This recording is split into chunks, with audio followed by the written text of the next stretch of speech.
Hello students, और आप सभी कैसे हैं? बढ़िया एकदम। और आज हम पता है क्या डिस्कस करने जा रहे हैं? आज हम डिस्कस करने जा रहे हैं बच्चों, सबसे ज़्यादा मेन कंसर्न जो बच्चों का होता है कि मैम हमें कॉन्सेप्ट आता है, सब आता है, लेकिन मार्क्स क्यों कम रह जाते हैं, क्यों आंसर प्रेजेंटेशन करना नहीं आता, इसको कैसे प्रेजेंट करते हैं। कई सारे बच्चे ऐसे हैं जिनका कॉन्सेप्ट आते हैं, प्रैक्टिकल क्वेश्चंस कैसे सॉल्व करते हैं, केस स्टडी कैसे सॉल्व करते हैं, एवरीथिंग दे नो, बट उनके मार्क्स कैसे कम हो रहे हैं? क्योंकि आंसर कैसे प्रेजेंट करते हैं, एग्जामिनर जब कॉपी चेक करेगा ना, तो उस टाइम पर भाई वो आंसर देखेगा, आपको कितना आता है क्या नहीं आता है, वो जज करेगा आपकी आंसर प्रेजेंटेशन से।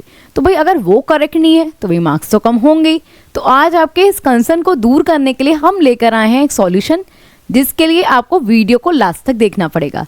तो भाई वीडियो को बिल्कुल स्किप मत कीजिएगा, लास्ट तक देखिएगा और आपकी प्रॉब्लम का सॉल्यूशन इस वीडियो में छुपा हुआ है। तो बच्चों चलिए फिर स्टार्ट किया जाए। चलो भाई स्टार्ट करते हैं। देखो, अगर हम बात कर रहे हैं ना बच्चों कि भाई मार्क्स कम रह जाते हैं एग्जाम में, पता नहीं मैम क्या हो जाता है कि सारी चीज़ें आते हुए, सब चीज़ें करने के बाद भी भाई स्कोर कम आ रहा है, तो इसके लिए क्या क्या चीज़ें गड़बड़ है पहले आपको समझना चाहिए कि भाई मार्किंग स्कीम और एग्जामिनर की एक्सपेक्टेशंस क्या हैं आपसे। स्कीम क्या कह रही है, एग्जामिनर क्या एक्सपेक्ट कर रहा है, सबसे पहले ये जान लो। उसके बेसिस पर जो आपसे एक्सपेक्टेशंस है, उसके बेसिस पर ही आप डिसाइड करोगे कि कैसे प्रेजेंट करना है। भाई एक एग्जामिनर आपकी कॉपी चेक करता है ना, तो सबसे पहले वो ये देखेगा कि क्लियर स्ट्रक्चर रेस्पॉन्स होना चाहिए। उसका मतलब ये नहीं है कि कहीं सारी कहानी लिख रहे हो उसके बाद में पॉइंट पर आ रहे हो, भाई ऐसे करके आप सोचो कि आपको मार्क्स मिल जाए, नहीं। First impression is a last impression, ये तो सुना ही होगा। तो इसीलिए बोलते हैं कि क्लियर और स्ट्रक्चर रेस्पॉन्स होना चाहिए। जो आप लिख रहे हो उसका एक प्रॉपर स्ट्रक्चर क्लियर होना चाहिए बच्चों, ये घुमा फिरा कर पॉइंट पर मत आइए। सेकेंड चीज़, एक्यूरेट टेक्निकल टर्मिनोलॉजी। जैसे केस स्टडी पढ़ते हो, ठीक है, अब केस स्टडी में आप सारी चीज़ें पढ़ोगे डिटेल में जो होती हैं, उसके बाद एक टर्म दोगे कि भाई आपको क्या लग रहा है। उसमें कुछ एमसीक्यू टाइप का ऑप्शन तो होंगे नहीं, आपको अपने बेसिस पर लिखना है। तो चाहे आप उससे मिलता जुलता लिख रहे हो, नहीं मैम हमने तो इससे मिलता जुलता लिखा था फिर भी एग्जामिनर ने मार्क्स कम कर लिए, भाई आपको मिलता जुलता नहीं, पर्टिकुलर जो उसका टर्म है, जो उसकी टर्मिनोलॉजी है, टेक्निकल वर्ड है, उसको वो यूज करना है, तब आपको मार्क्स मिलेंगे ना। तो क्लियर टर्म्स एंड कॉन्सेप्ट की अंडरस्टैंडिंग होनी चाहिए। Third one, logical progression of idea with proper formatting. भाई प्रॉपर फॉर्मेट के साथ लिखो। जैसे अकाउंट करते हो तो अकाउंट में भाई जनरल एंट्री का क्या फॉर्मेट है, वो प्रॉपर होना चाहिए। प्रॉपर जैसे हर चीज़ के लिए अगर वर्किंग नोट है, वर्किंग नोट होना चाहिए। तो ये सारी चीज़ें हैं। और नीट प्रेजेंटेशन होना चाहिए भाई, कुछ भी ओवर राइटिंग नहीं होना चाहिए। ये तो रही एग्जामिनर की बात कि वो आपसे क्या एक्सपेक्ट करता है। अब देखो मार्किंग साइकोलॉजी की बात करें कि वो मार्क कैसे करता है, नंबर कैसे देगा। फर्स्ट इंप्रेशन मैटर, जो मैंने आपको भी बताया कि जैसा पेज अगर कोई देखता है आपका, जो आप लिख कर आए हो, आपकी कॉपी में अगर बहुत नीट एंड क्लीन है, प्रॉपर ग्राफ्स हैं, डायग्राम्स हैं, तो भाई इसका इम्पैक्ट तो पड़ता ही है। सेकंड, कीवर्ड्स यूज़ हो रहे हैं हर चीज़ के लिए, हर चीज़ के लिए एक मार्क यूज़ किया गया है, हाईलाइट किया गया है कि जो इंपॉर्टेंट है, रिलेवेंट है, आपने उसको हाईलाइट किया और कुछ कीवर्ड्स दिए, इसका भी इम्पैक्ट पड़ता है। और जो विजुअल एड्स होते हैं, जैसे मैंने अभी आपको बताया, डायग्राम्स हैं, टेबल्स हैं, अगर किसी चीज़ को थ्योरेटिकली पूरा पेज बढ़ दिया जाए, क्या कोई भी इतना इंटरेस्टेड होगा कि वो पूरा रीड करे? नहीं। अगर आप उसको विजुअल एड डायग्राम से शो कर दोगे, कुछ फ्लो चार्ट बना दोगे या टेबल्स बना दोगे, तो इसका इम्पैक्ट ज़्यादा अच्छा पड़ेगा, वो क्लियरली विजिबल होता है और ईजी टू अंडरस्टैंड होता है। और कंप्लीट करो आंसर कंक्लूजन के साथ, तब जाकर आपको फुल मार्क्स मिलेंगे। ये तो हमने बात की कि एग्जामिनर क्या एक्सपेक्ट करता है और मार्क करने की उसकी क्या साइकोलॉजी होती है। अब हम बात करेंगे कि भाई एक्सपेक्टेशंस तो जान ली, अब बात किसकी है कि हम कैसे मार्क्स गेन कर सकते हैं। तो भाई मार्क्स ज़्यादा गेन करने हैं केस स्टडी में, तो आपको क्या क्या फॉलो करना है देखो। फर्स्ट, पहले तो केस स्टडी केयरफुली रीड कर लो। अगर रीड नहीं करोगे तो आपको समझ में भी नहीं आएगा, हो सकता है आप एक पॉइंट लिखाओ दूसरा पॉइंट भूल जाओ। तो पहला चीज़ ये है कि भाई केस को रीड करो। सबसे अच्छी चीज़ आपको क्या बताई है, कुछ गैप के बात करो और अंडरलाइन कर लिए जो भी आपको की पॉइंट्स मिल रहे हैं, ठीक है। सेकंड, कनेक्ट करो थ्योरी। भाई जो आपको रीड करने से लग रहा है, जो कॉन्सेप्ट आपने पढ़े हैं, उसको थ्योरी टू प्रैक्टिकल अप्रोच को यूज़ करके उस कॉन्सेप्ट को रिलेट करो कि जैसे लीडरशिप स्टाइल आ रहा है या कोई मैनेजर का रेफरेंस आ रहा है या कोई डायरेक्टिंग के फंक्शंस आ रहे हैं, तो भाई क्या आपको लग रहा है, आपने ये जान लिया, ठीक है। अब डायरेक्टली उस फंक्शन का नाम लिखाओगे तो मार्क्स तो नहीं मिलने वाले। अब क्या करना है, थर्ड, यूज़ कंटेम्प्री एग्जाम्पल्स। आप कुछ भी ले सकते हो, जैसे एक पर्टिकुलर वर्ड को शो करने के लिए उससे रिलेटेड कई सारे कीवर्ड्स होते हैं, या आपको कुछ अदर वर्ड्स भी पता है आप उसको मेंशन कर सकते हो। उसके साथ में एक एग्जांपल दे सकते हो कि जो आपने यहाँ प्रेजेंट किया है उसके हिसाब से ये कॉन्सेप्ट ये है, लेकिन उससे रिलेटेड एक एग्जाम्पल बना के दे सकते हो और कुछ बुलेट पॉइंट्स दे सकते हो। तो भाई इससे क्या होता है ना, एग्जामिनर जब कॉपी चेक करता है उसे लगता है कि भाई बच्चे को बहुत कुछ आता है, बच्चे ने इस चीज़ को सिर्फ रटा नहीं है, क्रैम नहीं किया है, उसे कॉन्सेप्ट कैसे लगाते हैं प्रैक्टिकली, उसे एग्जाम्पल में कैसे इंप्लीमेंट करते हैं, ये उसे बहुत अच्छे से आता है। तो भाई इसकी बेसिस पर क्या है, आपको जिस बच्चे को अगर 10 में से 5 नंबर मिल रहे होंगे तो आपको तो 10 में से 10 मिलने ही मिलने हैं। तो ये चीज़ बिल्कुल भी स्किप मत करना, ठीक है। अब देखो सबसे ज़्यादा जो मात खाते हैं बच्चे, वो खाते हैं कि भाई इकोनॉमिक्स में कि ग्राफ बनाना है, डायग्राम्स कैसे बनाएं, कहाँ क्या लिखे हैं, डायग्राम्स बनाकर आ जाते हैं तो उसके नीचे भाई किस से रिलेट कर रहा है वो डायग्राम, किस चीज़ का बना रहे हो, एटलीस्ट उस लाइन को, उस हेडिंग को तो मेंशन करो, ये भी भूल जाते हैं। तो क्या क्या करना है, देखो यूज़ करो भाई पेंसिल का, रूलर का। सबसे बड़ी बात, जब भी डायग्राम बना रहे हो पहले पेंसिल से यूज़ करके ही उस डायग्राम को ड्रॉ करें, अदरवाइज गलत होता है तो एटलीस्ट आप इरेज कर सकते हो ना उसे। सेकंड पॉइंट, जो भी दोनों एक्सिस हैं उस पर क्या क्या वेरिएबल्स हैं भूल जाते हैं बच्चे। क्या करते हैं भाई, डायग्राम बनाया, डिमांड कब बनाया, अब भाई प्राइस कहाँ लिखना है, क्वांटिटी डिमांड कहाँ लिखना है, भूल ही गए। तो भाई एग्जामिनर को सिर्फ आप एक लाइन ऐसे ड्रॉ कर कर आ जाओगे तो उसके मार्क्स थोड़ी मिलेंगे, वेरिएबल्स तो एटलीस्ट मेंशन कीजिए। थर्ड, जो भी क्लियर लेटर के साथ अगर इक्विलिब्रियम पॉइंट पूछा जा रहा है, कुछ पूछा जा रहा है, तो उस पॉइंट को स्पेसिफाई कीजिए और उस पॉइंट को स्पेसिफाई करने के बाद हाईलाइट कीजिए, जिससे एक और अच्छा इम्पैक्ट पड़ेगा। और डॉट वगैरह भी आप बना सकते हैं, एरो बना सकते हैं कि अगर इंक्रीमेंट हो रहा है तो एक एरो बनाकर दिखा दिया। भाई डायग्राम को अच्छा प्रेजेंट करने के तरीका, डायग्राम बहुत बच्चों को आते होंगे, हम ये नहीं कह रहे हैं कि आपको आता नहीं, आपको आता है, लेकिन उसको प्रेजेंट कैसे करें। भाई दोनों एक्सिस लिखो, दोनों एक्सिस के वेरिएबल्स लिखो, पहले पेंसिल से ड्रॉ कर लो, कोई गलती हो तो उसको एटलीस्ट इरेज कर सकते हैं। उसके साथ में कोई पॉइंट है जो मेनली पूछा जा रहा है उसको हाईलाइट कर दो। तो ये एक ऐसा पॉइंट दिखाता है, डायग्राम बच्चा बना लेगा लेकिन डायग्राम में आपने कुछ अलग किया, आपने उसको इंप्रेसिव बनाया, मतलब उसको मतलब कहते हैं ना एक डायग्राम देखकर ही भैया बंदा समझ गया कि क्या वेरिएबल्स की स्टडी की गई, कितनी की गई, इंक्रीमेंट हुआ क्या नहीं, रिजल्ट उस डायग्राम को देखकर ही पता कर लिया जाएगा। आपने डायग्राम बना लिया काफ़ी, लेकिन उसके साथ में उसको एक्सप्लेन तो करो, उसको एक्सप्लेन भी करना चाहिए कि किस एक्सिस पर क्या वेरिएबल था, उसका क्या इम्पैक्ट रहा। ये सारी चीज़ें भी डायग्राम के साथ साथ एक्सप्लेनेशन भी बच्चों बहुत ज़्यादा ज़रूरी है, समझे। अब हम एक चीज़ और देखेंगे कि ठीक है ये तो रहा आंसर प्रेजेंटेशन की बात, लेकिन कहीं बच्चे इस बात से भी अपसेट रहते हैं कि मैम टाइम मैनेजमेंट नहीं कर पा रहे हैं, अगर ये सारी चीज़ें करेंगे ना तो हम टाइम मैनेज नहीं कर पाएंगे।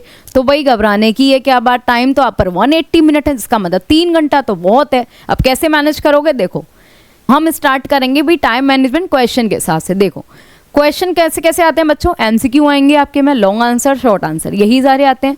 अब उस टाइम को आप कैसे मैनेज करोगे, जो भी एमसीक्यू आते हैं उसमें से एटलीस्ट 30 to 45 सेकंड अगर आप एक ही एमसीक्यू पे दोगे तो आप सेव कर लोगे। भाई एमसीक्यू में तो कुछ लिखने की रिक्वायरमेंट नहीं है, रीड किया, जो ऑप्शन करेक्ट लगा आपने लगा दिया।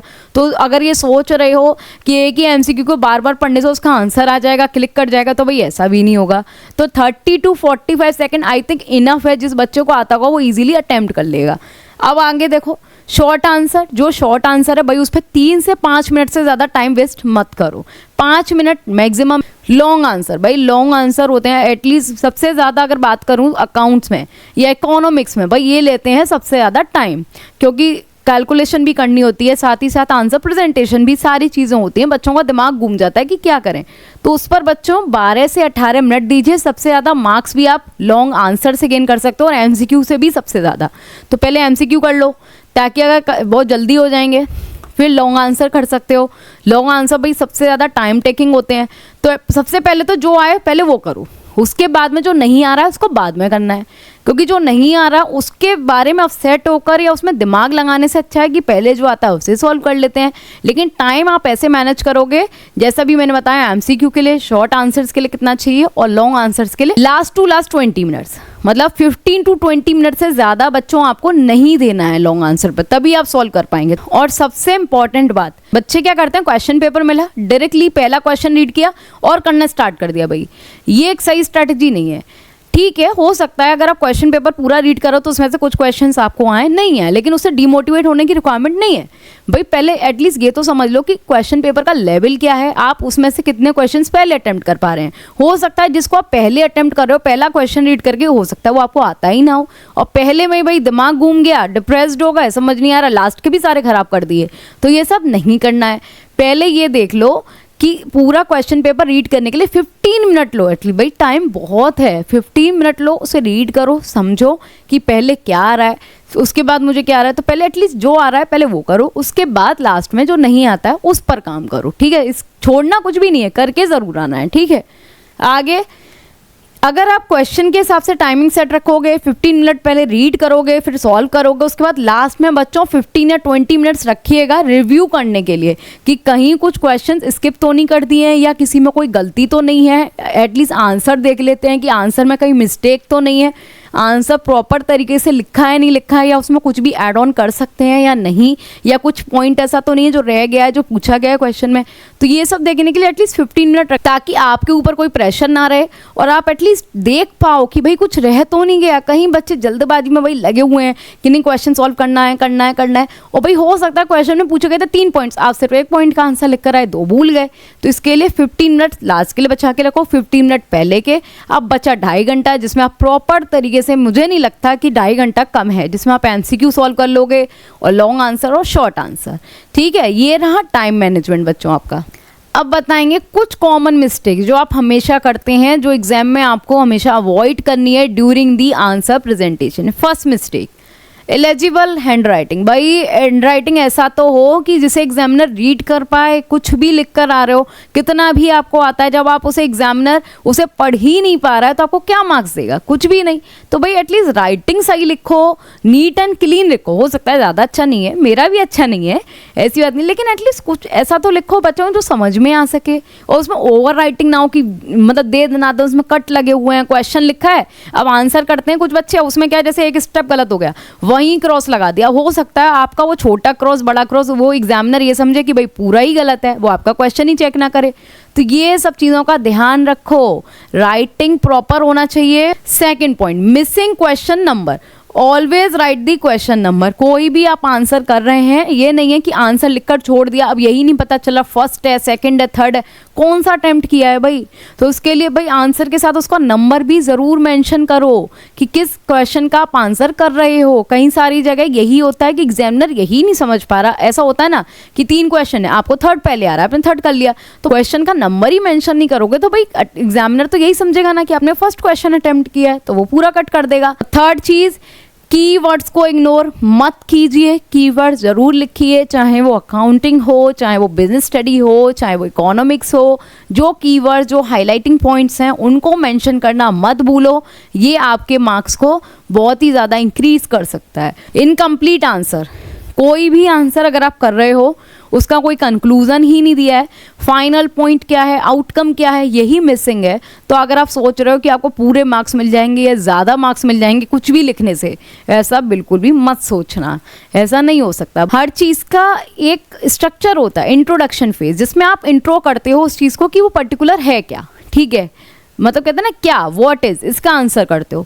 सेकंड होता है बॉडी कंटेंट, मतलब जो मेजर पार्ट जो उसमें पूछा जा रहा है। And the last one is conclusion, जिसमें आप बताते हो कि भाई जो ये चीज़ थी वो क्या थी, इंट्रोडक्शन में एक्सप्लेन की, जो पूछा गया वो बॉडी कंटेंट में एक्सप्लेन की, देन इन सब चीज़ों का कंक्लूजन क्या हुआ।